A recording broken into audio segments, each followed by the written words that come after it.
約睇樓房中伏指南。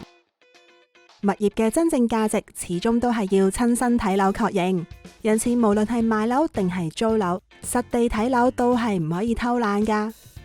唔好左右逢源約睇樓。準買家同埋物業代理睇樓後，通常都會被要求簽署一份地產代理協定，分買同埋租兩種，即係俗稱嘅睇樓紙。協議上會清楚列明準買家參觀嘅日期、具體單位位置、佣金條款等資訊。而該協定一般會簽署3個月有效期。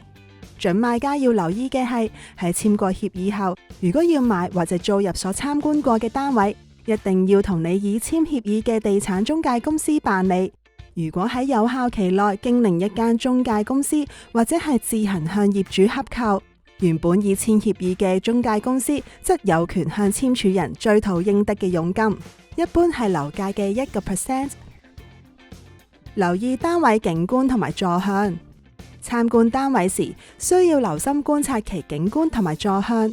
景觀需要留意下樓盤附近係咪有其他嘅樓盤或者係基建正在興建，有可能會影響單位日後嘅景觀或者係開揚程度。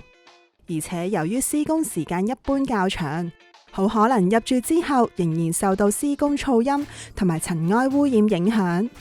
不過並非有弊就冇利。如果樓盤周圍興建嘅係大型基建工程，例如係地鐵站等設施，對於樓盤日後嘅升值潛力則有好大嘅推動作用。坐向方面就要留意下單位有冇西斜嘅問題。一到下晝陽光猛烈，屋內就又熱又曬，需要長時間開冷氣，導致電費大增之餘又唔環保。而向北嘅單位就容易潮濕發毛，陽光少，冬冷夏熱。同時準買家睇樓時應該選擇唔同嘅時間上去，盡可能睇2次以上，分別係晴天陰天各睇1次。晴天嘅時候可以睇清楚樓盤嘅外觀同埋單位景致，雨天嘅時候就可以查看單位係咪有滲水問題。檢查電源同埋水源。準買家需要逐一檢查屋內所有電源開關係咪正常運作，輕搖插咗檢查有冇鬆脫。另外仲需要檢查水龍頭同埋沖廁，睇下水喉有冇問題，因為水喉壞咗，維修成本都係非常之高㗎。漏水又係另一個令人頭痛嘅問題，準買家應該多啲留意窗邊、天花板位置，睇下有冇漏水嘅痕跡。如果滲水位喺樓上，仲有機會同樓上嘅住客糾纏漏水問題，所以準買家要考慮清楚，以免日後受到不必要困擾。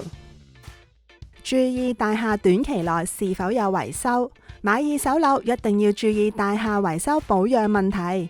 準買家需要清楚留意整棟大廈係咪有計劃或者短期內進行全面維修，例如更換電力裝置、升降機電纜、油拆外牆、防水工程等等，呢啲都有機會導致準買家購入單位後有一筆額外嘅開支。如果睇樓上遇到任何問題，不妨留言等我哋為你解答啊！